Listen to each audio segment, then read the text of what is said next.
देखा जाए वैसे रहो, नहीं तो स्वतंत्र अगर अच्छे कर्म करो तो आप देखो कोई भूखा नहीं, कोई भूखा नहीं। सबको कहीं न कहीं से भगवान कोई चल के दे आता है, कोई चल के ले आता है, और जिसकी कोई व्यवस्था नहीं तो आप रूप बदल कर जाते हैं, पवाते हैं, हाथ जोड़कर प्रणाम करके पवाते हैं, बहुत दुलार करते हैं। वो आदमी समझ नहीं पाता कि कौन आया, तो उसको लगता कोई भगत आया, तो भगत नहीं आता, जगत का मालिक आया था कि मेरे बच्चे तुम भूखे नहीं रह सकते, पक्का भरोसा हो या ना हो तो भी नहीं भूखा, ये भूखे मर गया ऐसा नहीं कह सकते, ऐसा नहीं कह सकते। वो विश्व का भरण पोषण करने वाला किसी को भूखा नहीं। तो इस बात से आप निश्चिंत रहिए, पूरी सृष्टि उसकी है।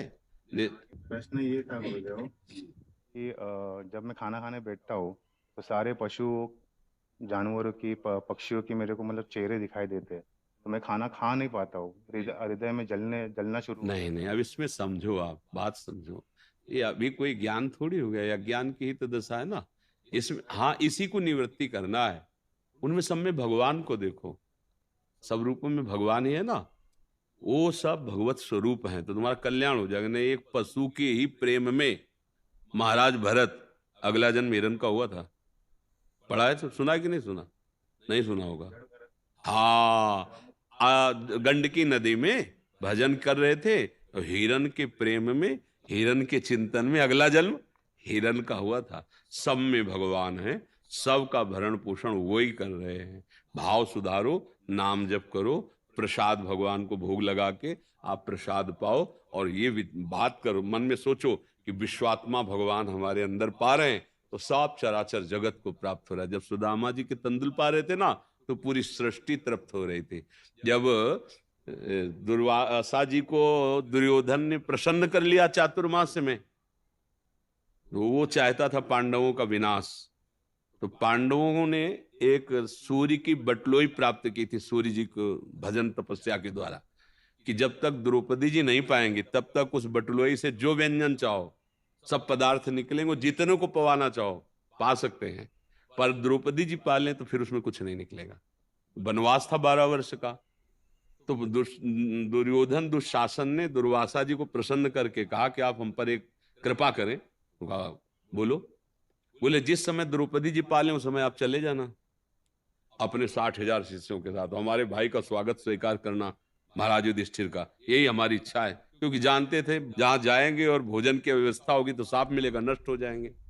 वो गए ठीक उस समय जब द्रौपदी पाकर बटलोई पवित्र करके रख दी थी माज के। अब किसी गृहस्थ के यहाँ अगर संत आते हैं तो बनता है महाराज प्रसाद पाइए, आइए, तो यो तो धर्मराज है साक्षात, प्रणाम किया, अर्घ्यपाद्य अर्पित किया महाराज, तो उनका हम स्नान करके आते हैं, आप तैयारी कीजिए। 60,000। और द्रौपदी से पूछा तुमने पा लिया? बोले हाँ पाके पात्र मार्जन।